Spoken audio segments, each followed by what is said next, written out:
It's more about one single story that occurred in 2014. I was operating in Mauritania, in Nouakchott. We had one of the girls, a little patient, and one of the team members said, "You have to look at this girl and do a consultation. I think she might require surgery." So it happened that I had to travel at the back of a taxi for kilometers for more than an hour just to meet this little girl called Miriam and her family. When we arrived, we realized that she needed more than just a simple consultation.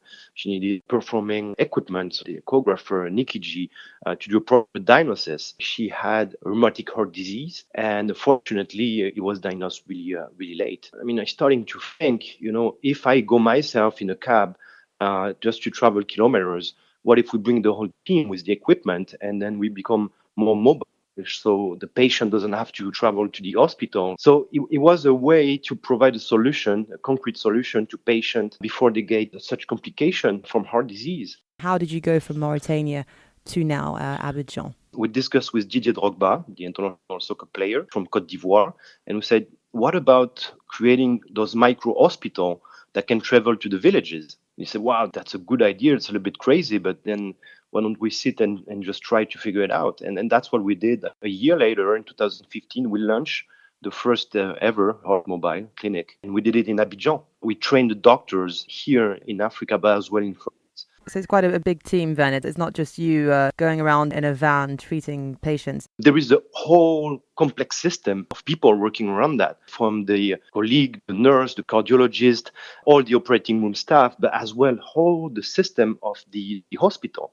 So it's a multi-stakeholder approach with a layer of partners. And I think so far we have probably 100 of partners working all together, from national hospitals, Ministry of Health, local organization, NGOs, the civil society, the private sector. Everybody's involved. So we really integrated in the national health planification, trying to assess, the non-communicable disease burden. It's the first cause of death in the world right now, even in Africa, but it's preventable.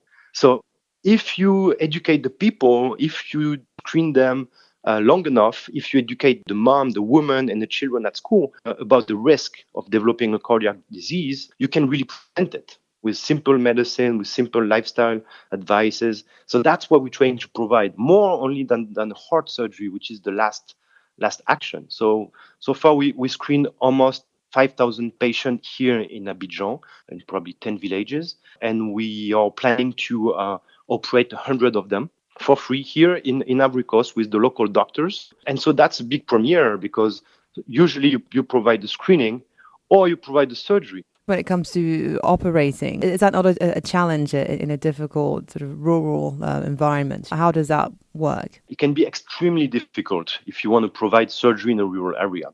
But to be really honest, I think the complexity is not related to the location. It's more related to the human resources, the staff, the facilities, the equipment. And so far, what you can get at the National Hospital in Paris or in New York, you could get it in this cardiac mobile clinic, the heart mobile, anywhere in Ivory Coast. So yes, to perform open heart surgery per se in rural villages is almost impossible. However, right now, there is procedure that use only a little wire, a guide that you put in the vessel. It's kind of a mini-invasive surgery.